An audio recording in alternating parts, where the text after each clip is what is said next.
Mba ela rô fahavaliny andregny agny. Ino ma raha nahelan'ohatra zay via? Sady manterahila jiaby misy problème. Problème? Lona manterahila jiaby. Acha problème mino eky e? Misy? Ianao e,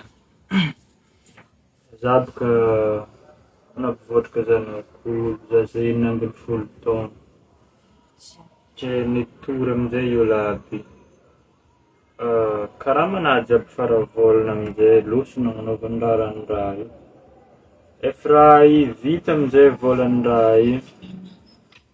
Tonga atao ilay tegna baban'ny zaza, tsy za zegny ilay nampivôtraka zaza io fa olo hafa. Ke za avy teto amin'izay romotra boka za, na anao fô, za amin'izay nivaikitra boka alôhan'ny ilay tegna baban'ny zaza io. Mbola anaraka saoko afaka?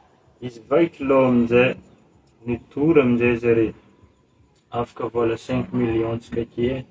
Acha, zay tavy nivola zegny nefa amin'izay fandomano ake efa namen'ireo laby zegny aka. Mbola eka vola andaigny fegny zegny ake. Ke Lero ny olo misy andro.